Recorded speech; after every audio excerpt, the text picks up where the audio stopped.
राम कृष्ण की प्यारी गैया सारे जग की माता है।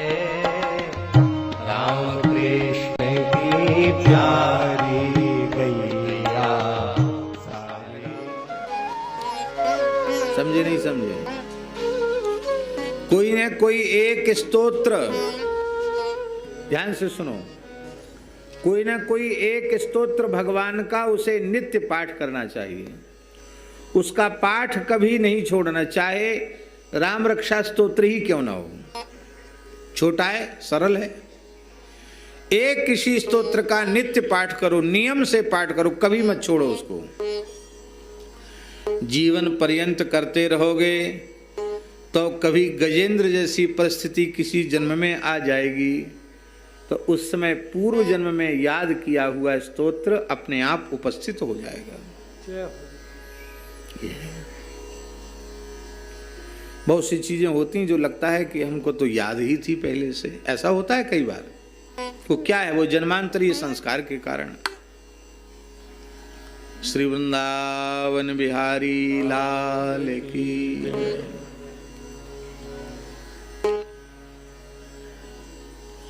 हमारी अपनी छात्र अवस्था में, विद्यार्थी अवस्था में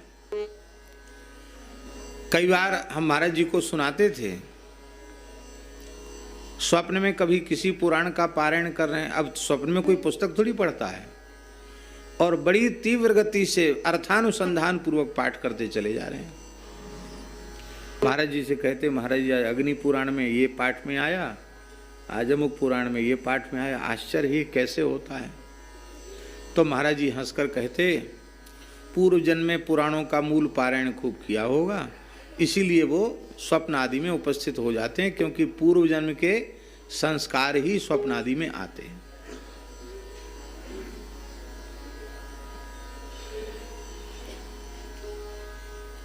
तो तब उस समय की बात है जब हमने पुराण देखे ही नहीं थे, ऐसा हो जाता है।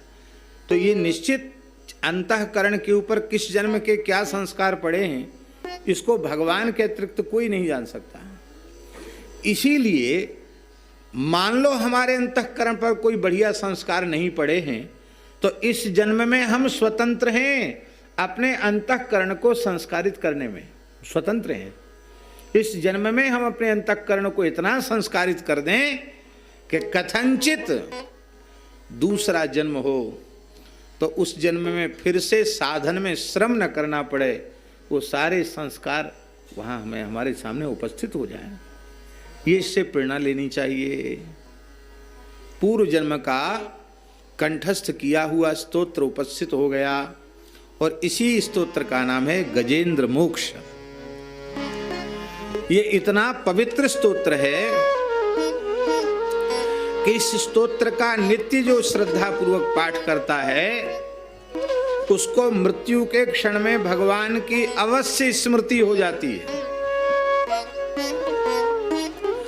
कथनचित ना भी हो सके तो भगवान उसकी याद कर लेते हैं, उसके कल्याण में संदेह नहीं है। जो गजेंद्र मोक्ष का नित्य पाठ करता है उसका पुनर्जन्म नहीं होगा,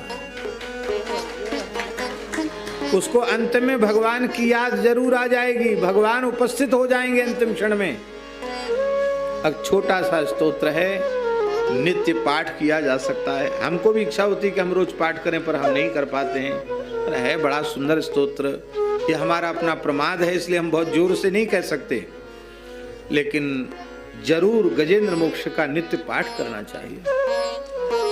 गजेंद्र मोक्ष का पाठ करने से भयंकर संकटों से रक्षा हो जाती है, और सबसे ऊंची फलश्रुति तो ये है कि मृत्यु के क्षण में विमल मति की प्राप्ति हो जाती है। ये सबसे ऊंची फलश्रुति है इसकी।